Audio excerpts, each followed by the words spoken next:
Ito guys, may bago na naman tayong babaklasin. Ang tawag dito guys, gearbox.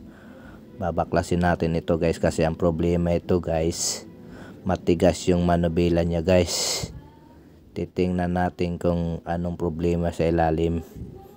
Yan guys, tinanggalan ko na ng mga bolt guys. Saka guys, katapos guys, pukpukin nyo yan guys para labas. Yan guys. Yan guys, so titingnan natin. Manood lang kayo guys hanggang sa dulo para malaman nyo guys kung ano talaga ang dahilan bakit matigas yung manubela. Ipakita ko sa inyo guys kung ano talagang sira. Yan guys, tatanggalin din yun sa ulo niya guys. Yan guys, pagkatapos guys, so dalawang kong bolt.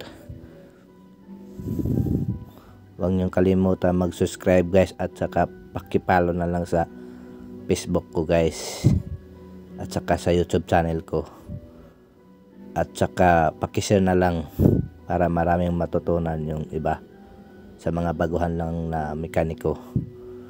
Yan guys, tigas yan guys, matigas. Ayan guys, so hindi talaga mabubunot. Yan guys, so yan guys, tigas talaga guys, so kaya talaga may problema talaga yung housing niya guys. Hindi kasi mabunot yan guys, so yan, oh, yan ang problema guys, na matigas yung manubela kasi gas-gas na yung anong tawag dito guys. Yan guys, so gas-gas na, at saka yung packing niya guys naputol na guys. Yung pressure i-exit na dyan guys. Yan guys, tatanggalin din natin yan guys para makita nyo guys. Guys, tuyok-tuyok natin guys, tuyok-tuyok lang natin guys.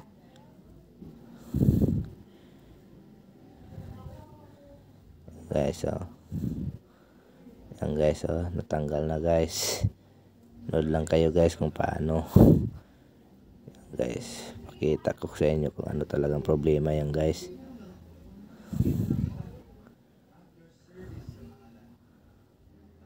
Yan guys, yan, oh, na kinain na yung kanal niya guys, may kain na, may gas-gas na kasi magurod-gurod yan guys. At saka itong housing niya guys, so tingnan nyo, yan ang dahilan na matigas siya yung manubela niya, dahil dyan ang lalim na talaga guys, kinain na yung housing niya sa ilalim. Yan guys, so grabe talaga ang laki ng kain guys.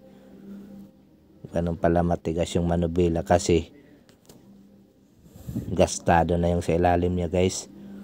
Yan ang dahilan, at saka yung packing na putol, yung pressure na i-exit na. Tingnan nyo guys, ang lalim na talaga.